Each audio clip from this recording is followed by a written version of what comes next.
the night before Hogswatch, and it's too quiet. Superstition makes things work in the disc world, and undermining it can have consequences. It's just not right to find death creeping down chimneys and trying to say, ho, ho, ho. It's the last night of the year and time is turning, and if Susan, Gothic governess and Death's granddaughter, sort of, doesn't sort everything out by morning, there won't be a morning, ever again.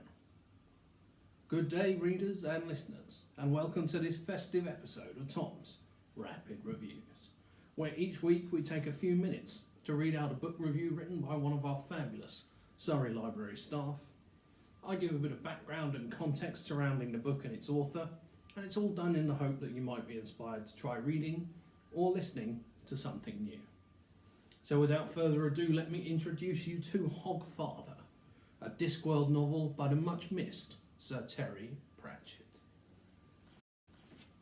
Hogfather is a work of comic fantasy fiction and the 20th book in the colossal Discworld series, which featured 41 individual novels.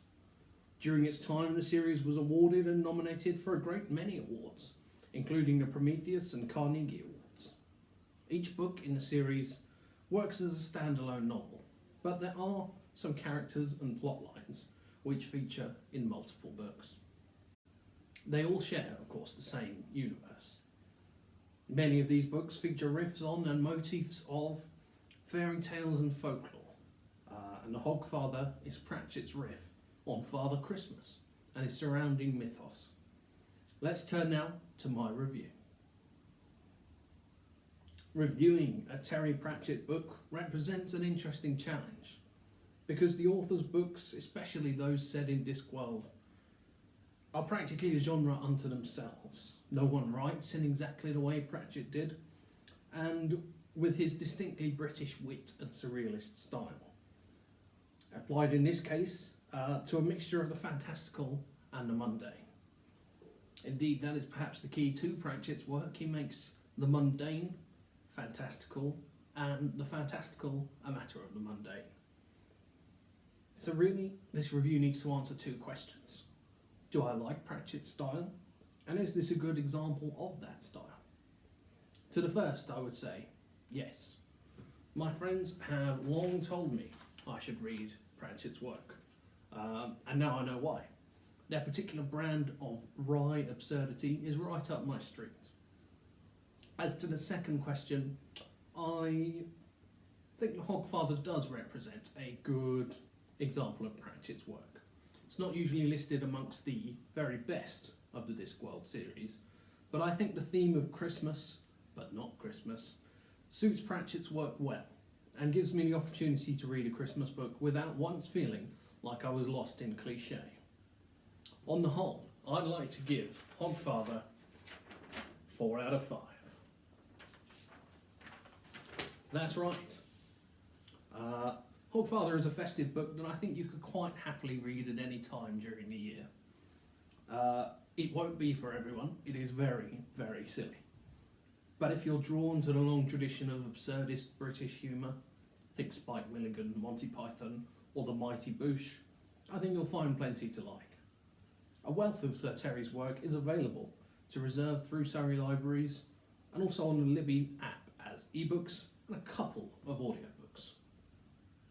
In terms of recommendations for this week, as the season is upon us, let's consider some other less traditional takes on the holiday season.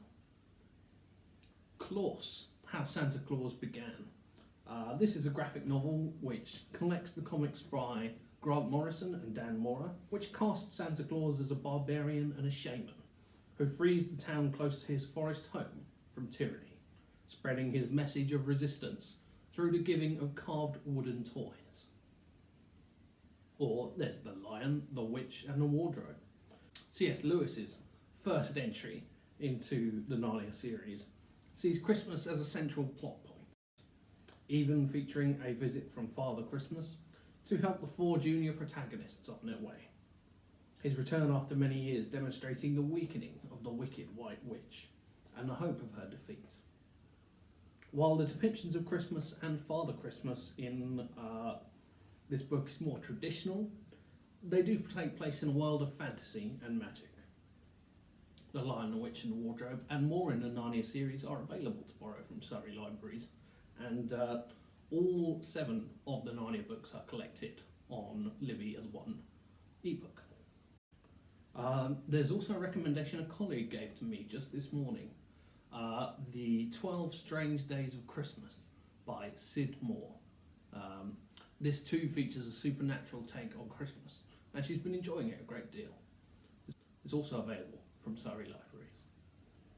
That, I think, though, is it from me this week, readers. If you've enjoyed this video, please do consider liking it and subscribing to Surrey Libraries channel. For now, though, stay safe, borrow books, and have a very happy holiday period. But most of all, see you next time for more of Tom's Rapid Reviews.